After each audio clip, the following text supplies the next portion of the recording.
So this is the second part of this tutorial, which involves relationships between random sets and finance.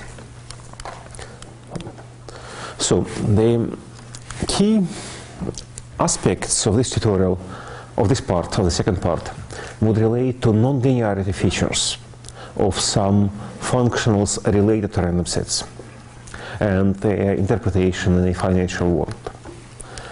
So let's go back to basics. So the set X, X is a random set, and its distribution is uniquely determined by the capacity functional T of K, and which provides yet another instance of the word capacity in this room. And it's more related to so-called electrostatic capacity, which is another instance of this word. And so capacity is basically a general function of sets which is not necessarily additive. And so the functional T, which you see here, is not additive, it is subadditive. And there are lots of sources of such functionals, like capacity of condensators, or functionals that are payoffs of conditional games, and or functionals that appear as upper envelopes of measures.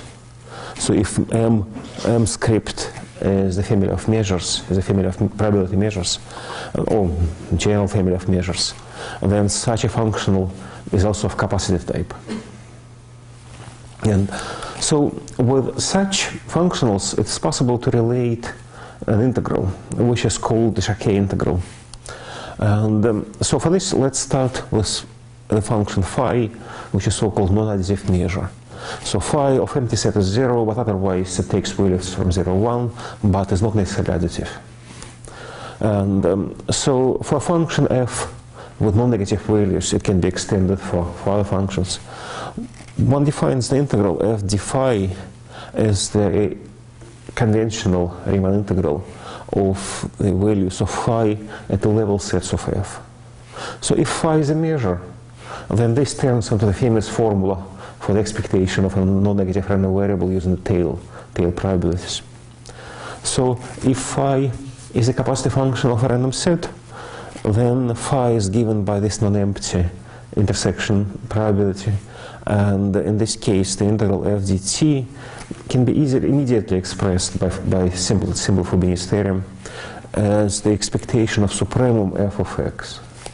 And this supremum f of x, in other words, is supremum of f of xi for all xi from x. So xi is a point from x, maybe deterministic, maybe random. And this is an instance where expectation can be interchanged with supremum. This is an issue because xi may be a random point from x, which yields which maximizes the function f. But what is important, this functional f dt is a sort of integral, but it is an integral which is not additive, which is subadditive. And otherwise it looks like expectation, apart from the additivity is lost. And at some stage it has been realized in finance that such functionals are extremely important to measure risks, financial risks.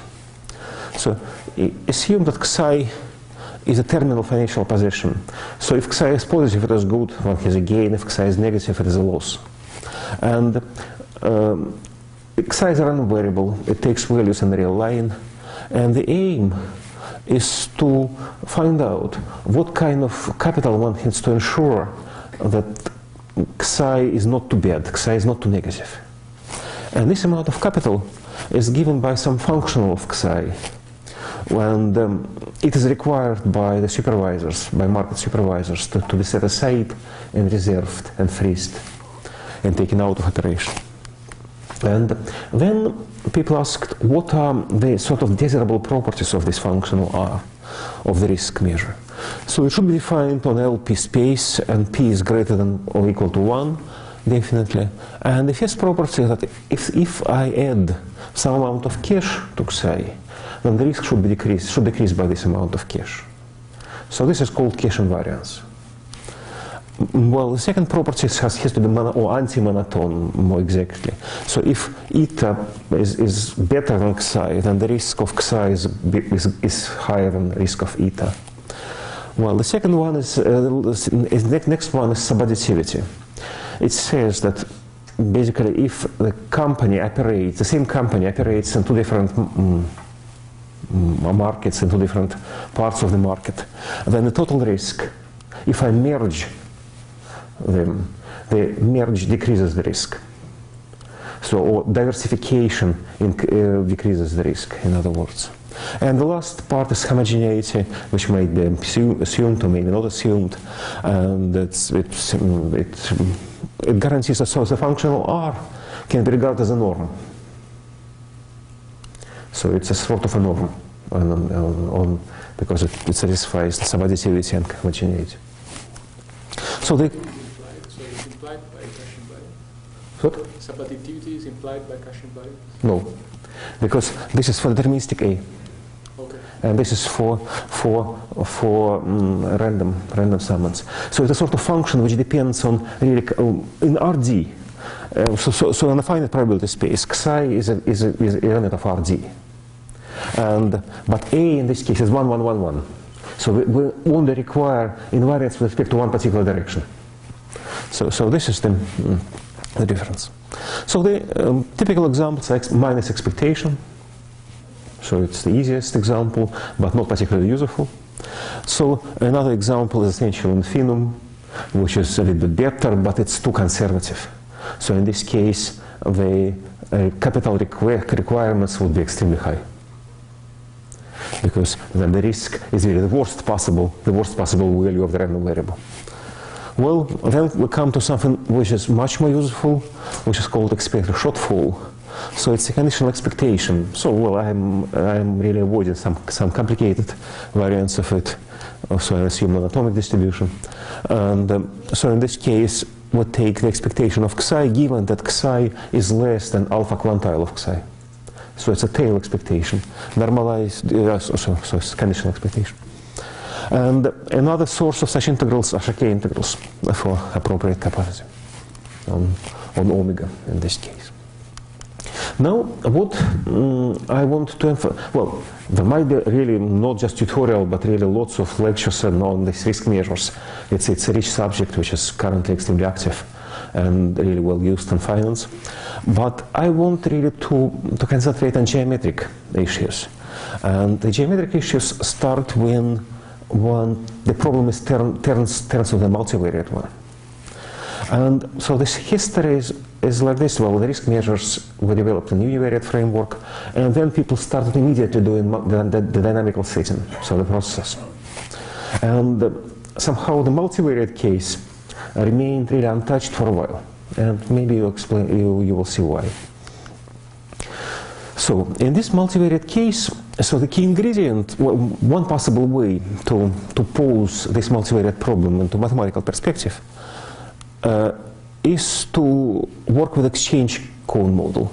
So K is the cone, which controls the exchange rates between different parts of portfolio. So imagine X is LP integrable vector in RD, so it gives gains on the assets on the currencies. So the most important case is really of the currencies, because they can be exchanged for each other without losses of deterministic rates. And so one can view it like this. So X is a point where it's a real gain of a financial institution. And K is a cone which has been translated by X, and it controls the exchanges. And so if this axis is euros and the other axis is US dollars, it gives how many euros one can get for one US dollar or otherwise. And it's essential that the cone is really, it might contain a line or it might not contain a line.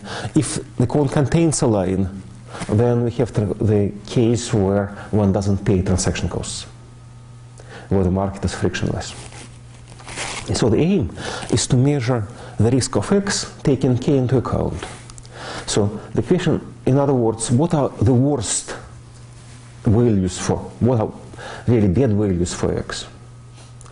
But the bad values for X cannot be, and how to compensate for these bad values.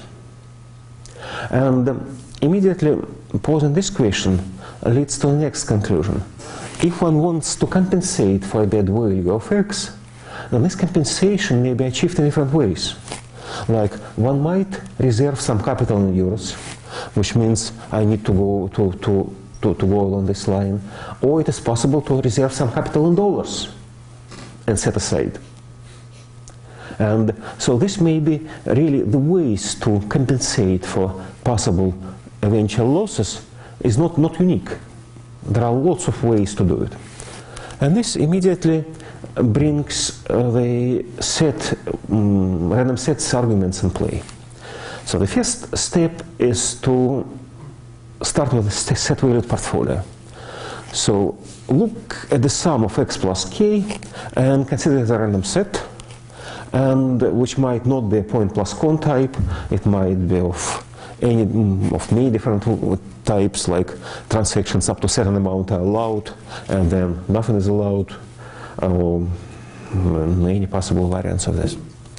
And so portfolio is then a random closed convex set such that x equals to x plus the minus quadrant.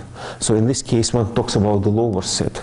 So with each point x, with each point from this set, we also have inside all points which lie below it, or left to it. And the risk is something opposite. Risk is an upper set. So let's look at this picture. So the x is a gain, and x plus k is a portfolio, and the risk is a family of capital requirements. So like, for instance, I can take a point from there and say, reserve these amounts. But this would be too much. So the agent doesn't want to reserve this amount. The agent might reserve these amounts, or that amounts.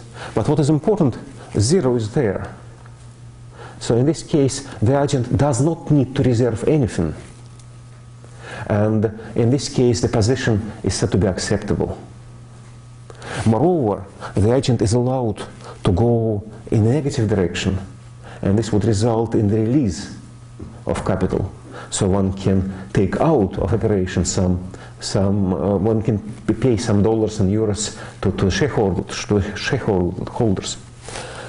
Well, so, and the larger set means lower risk. So one has to be careful about this larger smaller relationship.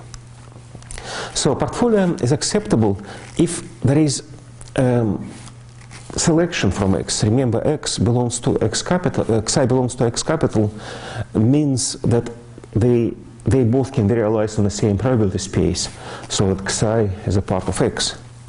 And so, in other words, this means that there exists a transfer at terminal time, so that makes all lines acceptable. So I'm talking about one time period case. So we have time 0 and time t. So the initial time and the terminal time. So at initial time, what happens in the future is random. So one simply possesses or somehow works with its distribution, and based on this distribution says that time 0 to cover for the future losses, one has to reserve such and such amount of money. Well, and well, at this point, one can maybe argue what really happens. Xi must belong to x and should have all acceptable components. Maybe simply why not to treat all coordinates separately, and why not to split it into just product of several univariate problems. And the reason why it is not possible is seen from the following series of pictures. So imagine we have terminal situation like this after time t. So it's a terminal position. Well, in this case, no transfers are needed, so x is good. But if the terminal position would be like this, then maybe one has to shift, one has to exchange the currencies and move from x somewhere over there. And this depends on the really interplay between the coordinates of x, and as well at the angle which this access forms with the coordinate lines. So it depends on the random cone, which eventually come up. Or if in this case, well, obviously the way is to move to change downwards. So this forms a sort of the rule. So the agent says, well, I would find a selection of my portfolio. So in case the dollars will take, I will have loss in dollars, I will transfer in euros. In case I would have loss in euros, I will transfer in dollars. But obviously this all then is under complicating facts that the exchange rates are random. Well, so let's look at a simple example. So X is the bivariate normal, so means correlation, and we have transaction-free case, efficient market without efficient friction. So the exchange rate is 1.5, terminal rate is log normal, and I am taking expected shortfall. Remember, this is the expectation of the tail, conditional expectation on the tail as a risk measure. So the picture is like this. So X is somewhere on this line, so it's a position, and then I can move on this line downwards, so up or left or on the right, doing exchanges which are free from extra costs. And so in case of no transfers, the initial capital in first currency is 2. Well, if I will do terminal transfer, if I decide, I will always do transfer to the first currency. In the end, it is less, and if I always decide I will transfer to the second currency, it is comparable but similar. And for cleverer transfer, we get the optimal risk. And what is the cleverer transfer in this case? So if I'm somewhere here, where to go along this line to really to be in the best possible position? And one doesn't really need much to think about it to realize the clever transfer is a projection of the origin onto the line. So, well, it's given by this projection formula. Well, so now this is the main idea. So let's move a little bit one step further, and I recall that Xi is a selection of X if Xi belongs to X almost surely. And I assume that X contains at least one integrable selection, so this is non-empty. So we look at the tuple of univariate risks, so which will be used to assess each coordinate separately. So the random set is acceptable if it has at least one acceptable selection. So there exists Xi, so that the vector build of the risks of the components of Xi is less than 0 in the coordinate-wise ordering. So negative risk is really the right thing. And the selection risk measure is a topological closure of all possible shifts that make it acceptable. Now deterministic shifts. So here this cache invariance is important because it really makes it possible to recover the set from risks. So on the picture it looks like this. So we have the set valued portfolio, selection there, and evaluate the risk of the selection, for instance this point, and then build the whole quadrant on top of this point and take the unions and eventually the closure. So this is, well, there are lots of questions, for instance, is the closure really needed? Is it well, what really happens with this set, how to calculate, and what are the properties? And well, the theorem about this says that the so-defined risk measure, which has set values, takes values in the space of sets, is cache invariant.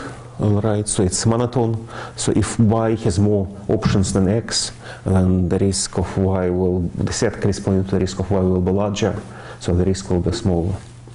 So homogeneity and superadditivity for inclusion, which because of interpretation, larger set, lower risk, means subadditivity of risk. So it's a diversification advantage.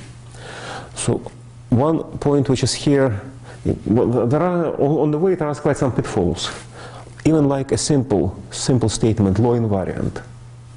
The law invariant means that if two sets have the same distribution, then one should get the same values for the risk measure. Which really strange, maybe strange, looks strangely. If two random variables have the same distribution, the expectations are the same. But it's not automatic in this case, because it can be violated, and because it's well known that two random sets might have completely different families of selections, although despite the fact that they are identically distributed. So the selections involve extra randomness, and this is influenced by the richness of the probability space, for instance, and the sigma algebra. But so here, well, one else, even for such simple things, one needs an extra arguments. Like, so here this is the key argument, which says that if I take conditional expectation, then the risk is diminished by taking conditional expectation.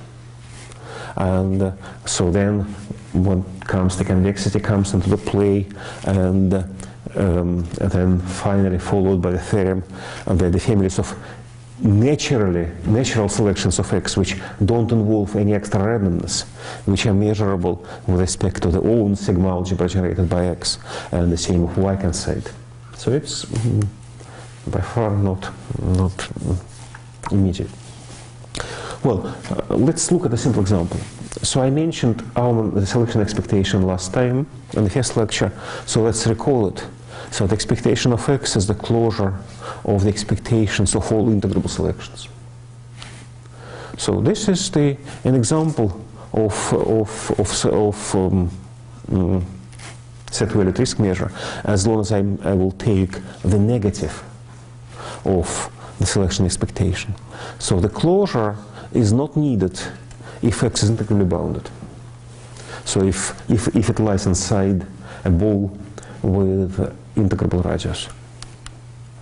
And let's now venture a little bit into direction what it might be used for. So how to make capital reserve. So, well, we calculate the value of the risk measure of X plus K, but now this what one would require to reserve for the future. But this has to be produced at time 0. So like the regulator says, please set aside, say, $100K and €50K, but this should be bought at time 0 at exchange rates which are prevalent at time 0 on the market. So this corresponds to, geometrically, this corresponds to adding the cone at time 0 reflected, because one has to reflect the direction. And this is the family of possible capital requirements. So no financial talk was probably complete without explaining how to earn infinite amount of money. And so here's an example. So let's look at two currencies. So exchange rate pi at time 1, normally distributed, no transaction costs. Well, it can be modified for transaction costs. It's not as important. So position at time 1 is 0, 0. So I don't have I don't have anything to do. So I'm not doing nothing. So like the agent is doing nothing. So but this 0, 0 can be exchanged for another position, like minus a pi a. Like I take a loan of a euros and pay for this pi times a dollars. So this is 0 as well. This is also 0. So it's reachable from 0, 0 without any costs. Now let's calculate the risk of minus a pi a. The risk of minus turns into the plus, so minus is bad thing to have, so it has a high risk, positive risk, so the risk is a. So here a is a factor which goes to the front, r of pi. Pi is a non-negative random variable, so its risk is a negative number, r of pi is 0. So we have this situation. Now we need to reserve to buy this amount of dollars and euros at time 0. And imagine at time 0 the exchange rate is pi naught. So then I need to get A in dollars, for instance, pi naught times A dollars plus this amount of dollars. Take A out, we have pi naught plus R of pi. Now, as long as if pi naught is small enough, then pi naught plus R of pi is less than 0 because R of pi is negative. So then drive A up, and I'm getting an arbitrary negative number as negative as I want. Which means in this operation, at time 0, one can release as much capital as one wants and invest it somewhere and arrive at position 0, 0 afterwards.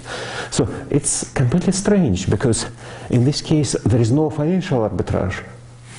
Remember, financial arbitrage has to do with existence of the martingale measure. So the martingale, it is a standard normal model, it is a Black-Scholes model, it is arbitrage free. So somehow there is a new phenomenon of so-called risk arbitrage, which appears only in the multivariate setting. So, and this is due to be well understood and well perceived. Well, the family and clearly calculation, then comes the question of calculation. And this is by far not easy because the family of all selections is immense. And so the exact computation for this requires multi-criterial optimization algorithm. So it's a convex optimization with multi-criterial objectives. And so let's be modest. And there are some groups of people who are really really good in doing this.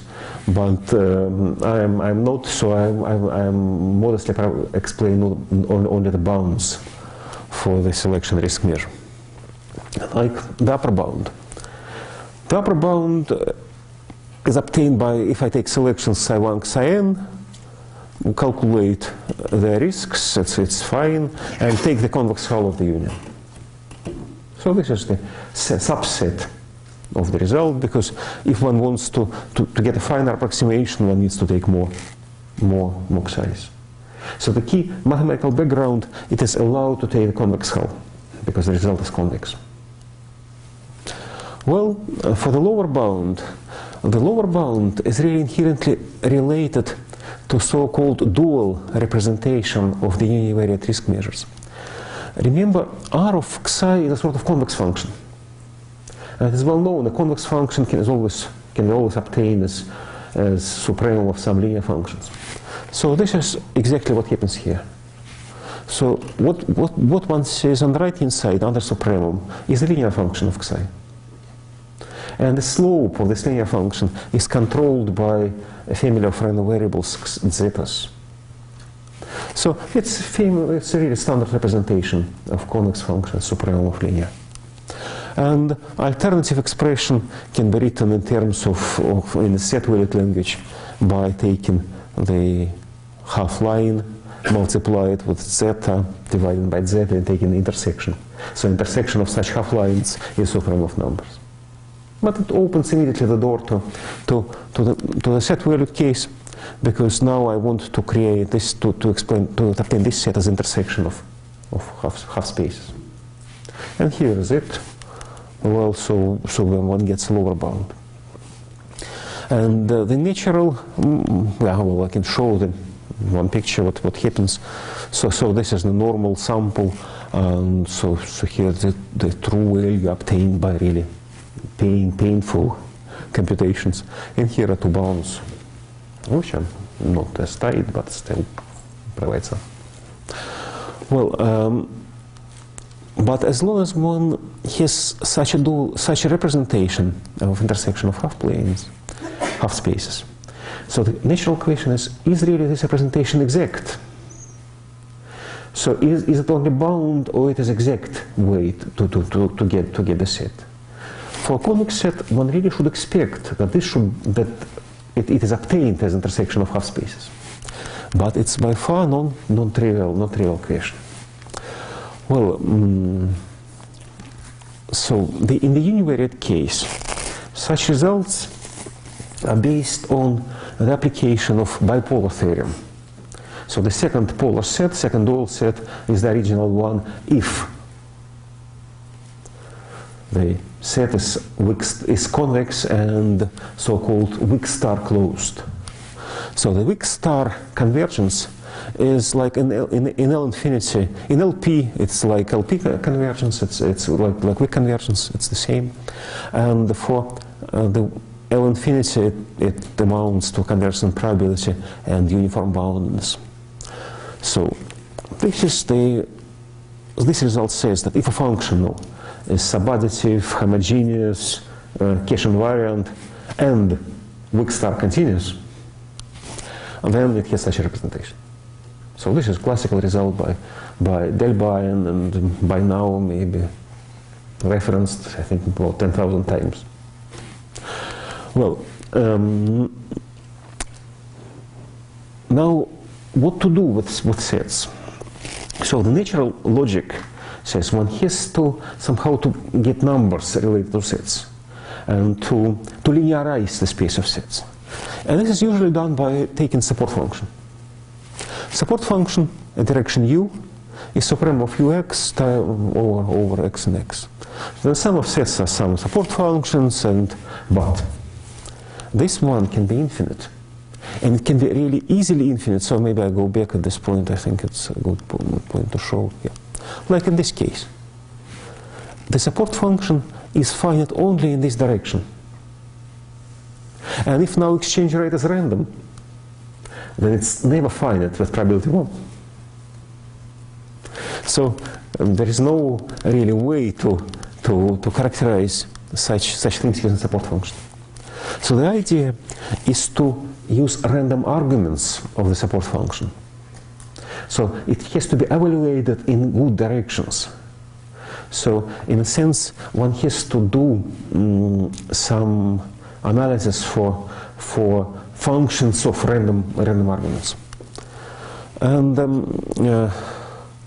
this somehow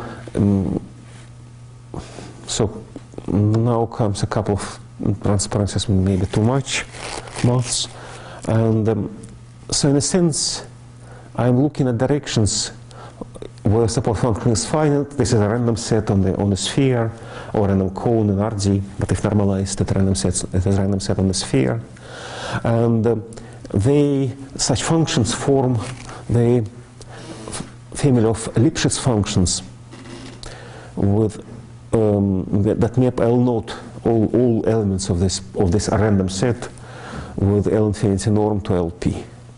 And they are Lipschitz, one has linear functionals, and the rest is really accomplished by some functionality results. Because really, fortunately, the weak star convergence of Lipschitz spaces is characterized. The weak convergence of Lipschitz spaces is not characterized so far at all. So it's not known what is the dual space per Lipschitz space. And so maybe I will skip it and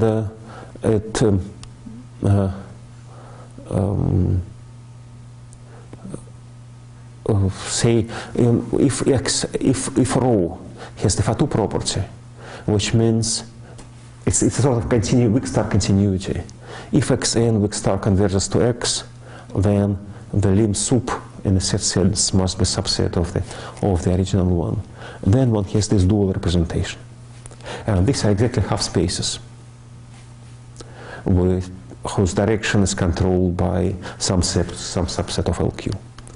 But just to compare, to perceive what is involved, let's look at this is Fatou lemma essentially, and for the standard expectation for the Aumann integral, introduced in 1965, Schmeidler proved that if xn is uniformly bounded, then lim sup of this expectation is a subset of expectation of lim sup.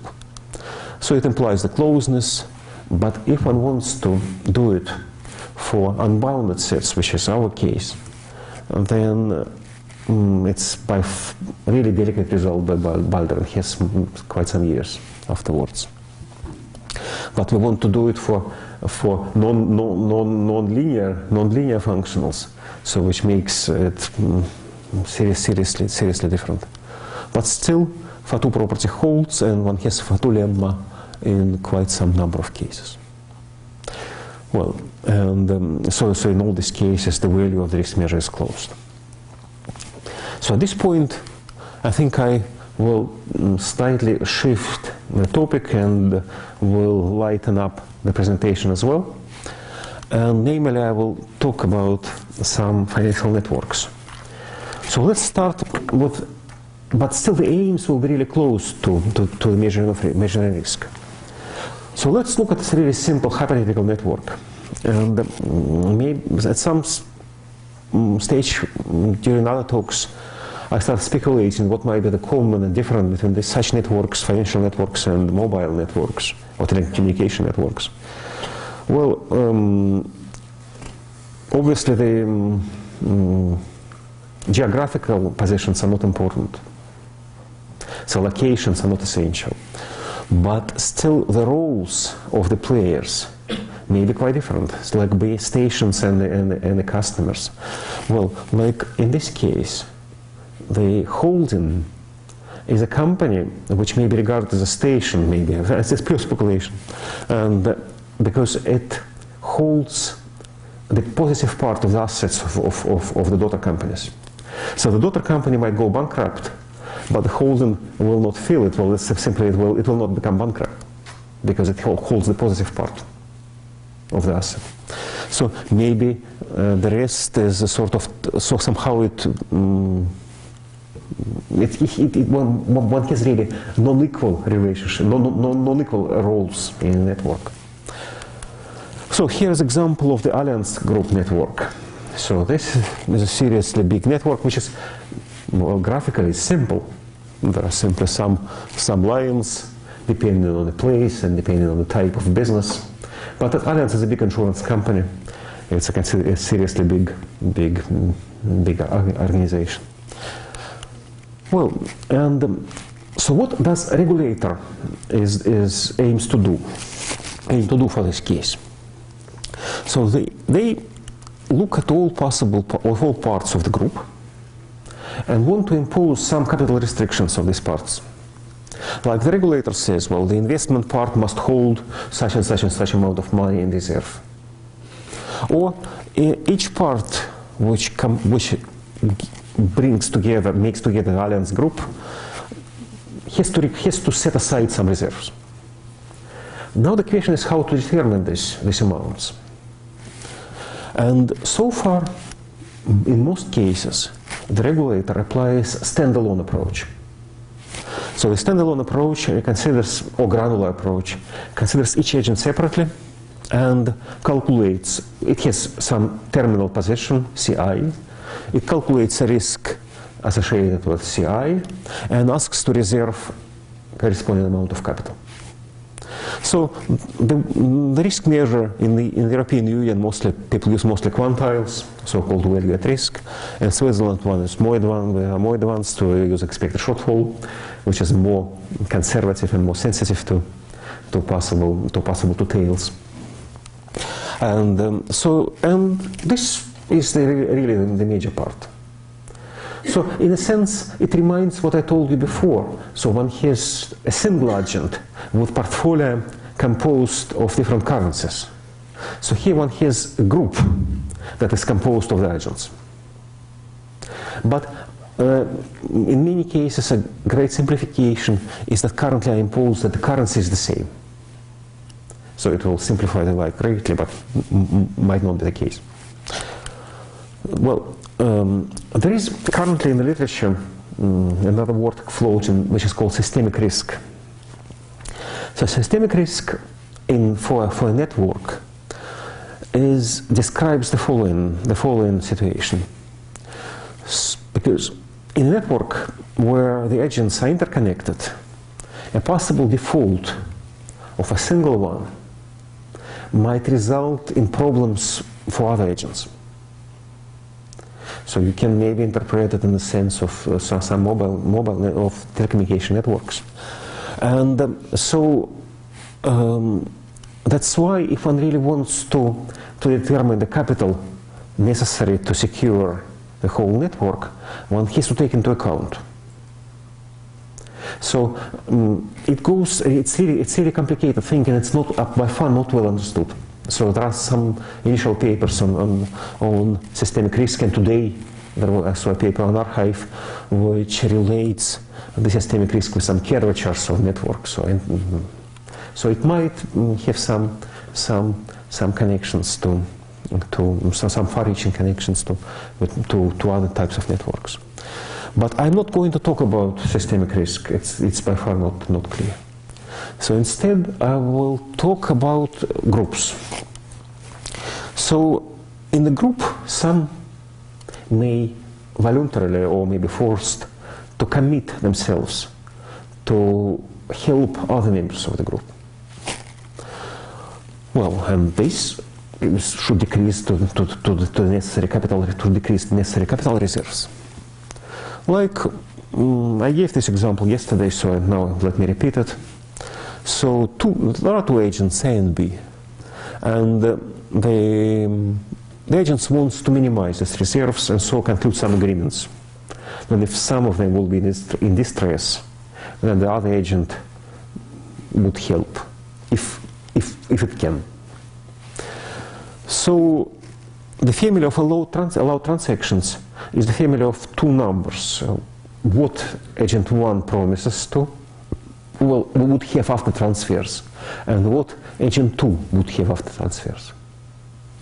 So we are again in a situation which is similar to one described in the first part of the talk. Well, to the first part of the talk today, which aims to assess the risk of some random set. So, and despite the network is not geometric, it's described by a geometric object. So imagine D agents operate with the same currency, and terminal positions are C1, CD, and all risks are assessed by the same coherent risk measure. And what currently, and well, because in all these regulatory issues, apart from mathematics, quite serious, and finance, politics plays also quite a serious role. And so at the moment, the trend is to somehow to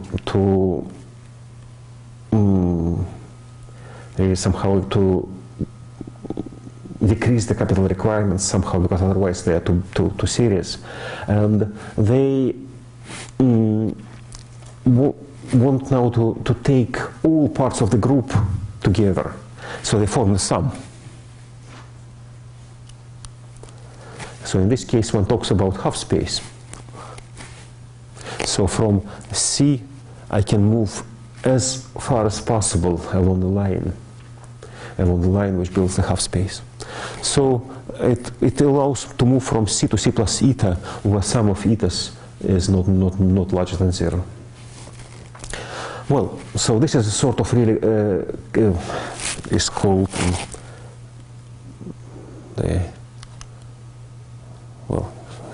maybe not important. So, and this was still analyzed by many people, and who, in a series of papers of different of these authors, came to the conclusion that the total required capital is R, it's less than the standalone, which is easy, and there exists best transfers, which is not as easy, and each of the transfers can be represented as a monotonic function of the total position. But this only concerns the case of unrestricted transfers. Well, with our tools, most of these results are really nearly immediate, because one can use the closeness of the risk measure generated by the half space random set. And what comes on as a new feature are possible restrictions on transfers, because if one wants to move as far as possible on this on this line which bounds the half plane, well, these transfers may not be feasible in the end, because nobody can transfer more than one owns. And so the else a capital available for transfers normally is not available as cash. So for agent A to transfer something to B, he doesn't have simply $1 million in cash to transfer it. One has to get a loan for this amount, using own assets as a security. And then the money is becomes available for transfers. And the interests on this loan depend on the current position of the agent. So it's so-called fungibility constraints. So if the position is really weaky, then one really is not allowed to, one wouldn't get a loan at good terms. Well, so let's look at a trivialized example, which is called no transfers to bankruptcy. So terminal capital for two agents. So if C1, C2 is terminal capital, transfers up to that point are allowed, and all whatever is worse. But obviously nobody would go towards inside of X. So this is not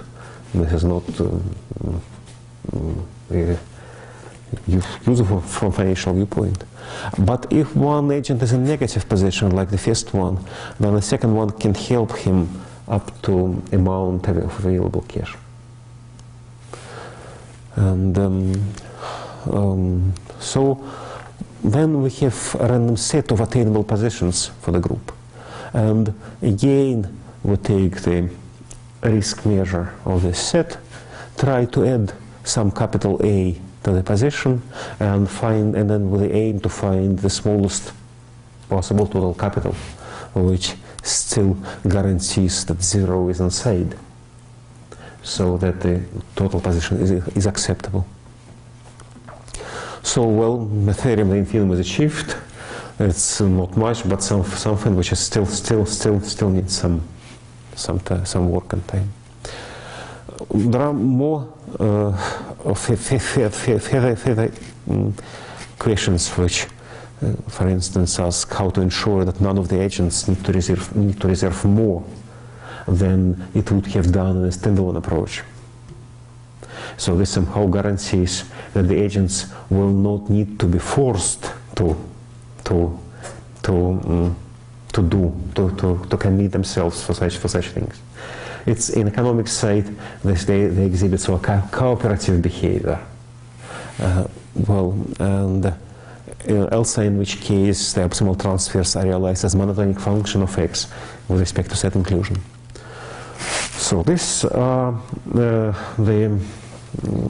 some issues which relate to networks, but there are some other issues which are related to networks, and mostly about equilibrium of financial networks and given some particular cash flows.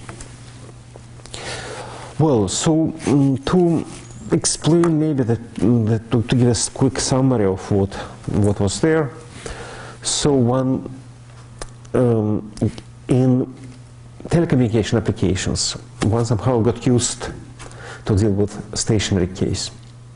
So one has networks which are in space invariant, or maybe, well, obviously they are not completely homogeneous, but sort of they really live everywhere in all parts of the plane on the space.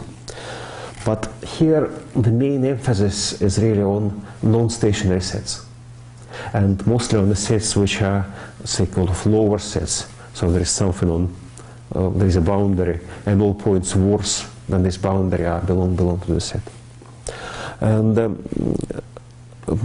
high dimensionality is also quite natural here, because well, all financial settings really exhibit large amount of players. And the main tools are selections and support functions for this. And well, one would welcome the model or inference tools and efficient computation algorithms. This is by far, many of these questions are unclear so far. So this is the well, so there are well, today I mostly talked about the second paper, and the work on networks is something that isn't currently in progress, and relatively slow because it's of lots of the wish to incorporate lots of real financial realities into to explain them. Well, so this is it. Thank you for attention. Thank you. We have time for questions. Yes. You mentioned that when you have two organizations, you can often get this, it's possible to derive these risk arbitrage that you get in the multivariate case and in the single case. Well, for two organizations operating on the same currency node. If they operate in the same currency Currency node, node. it's never possible? No. But if the currencies are different, obviously the conditions for the risk arbitrage are really well seriously severe, and well, so it's well, this imagine pi is 1.5. Then the risk of pi will be something around 1.5, so it will be maybe minus 1.7 or whatever. So one has to, in this case, to get a really special pi node. So it's more modeling issue. So the risk arbitrage is something that is really has to be dealt with the regulator, because the regulator, so the agent presents to a regulator a model. So, for instance, the agent says, I assume such and such distribution for my ultimate position, and this distribution is affected by such and such factors like interest rates or maybe some global factors. So the agent, the regulator checks the model and then checks the calculation. So this is a part of the modeling. This is modeling fault. So and this is the duty of regulator to see, well, so it's not really the right model for the future, because the right model for the future pi must involve pi naught. So if the future pi is pi naught times something, this will not be the case. But does this suggest that, like, if you're a multi-currency company, there's value in creating different subsidiaries, because then you can start playing these kind of games? Yeah. So in multi-currencies, it's really there are lots of questions like what is the base currency to do it, and so currently what the market what is allowed is to evaluate the future losses in any currency. Like one can do euros, one can do dollars, one can evaluate them in the portfolio of currency. One can create some kind of virtual currency for this. And this again opens lots of possibilities to choose for the agent to somehow to exploit this. But it's not as geometric as the rest, so I didn't talk about this. We have a question up there. What are the main sources of randomness of these random sets? You were mentioning the random currency. So exchange rates control the geometry basically. And so for the position itself, it's, well, the operational risks. There are, well, development of the shares, well. Tools to estimate these sets, or? Well, not estimate, to model the set. People don't estimate the sets in this case. They model them. But modeling requires some, you were using log normal random. Yeah, so some parameters. So where do you take these parameters? So some on historical basis, some on prescribed models. So like I might be wrong with the number, but as far as I remember, the operational model, standard operational model involves about 100 parameters, which are all possible market indices, and so it's, well, which I don't count interest rates sometimes, the inflation indices, and, well, so it's not really our duty in this case, I would say.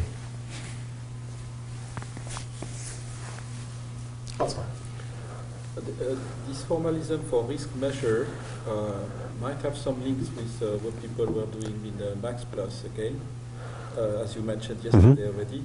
And people studied when you just have the monotonicity and the homogeneity, and there were, it was called topical functions, and there were very nice representation in terms of min-max plus function in the 90s of this. Without subadditivity? Without subadditivity, yeah. So it's a big, much bigger class, but there was a representation which might be linked to the beautiful one that you mentioned, which is a bigger class, so you put less. And so you had, people had, there was a theorem by Kolokotov to represent all topical functions as min-max plus functions. So you had only max function, I suppose. This is the, well, I would expect if such a well, so in this case, so people really do univariate case, non-geometric case, should for vectors as well. Yeah, for vectors. Okay. Here I guess you have this selection, so you might. Yeah, but it's also, but it's basically goes down to vectors. Yeah, right. So, Thank you very much. Thank you.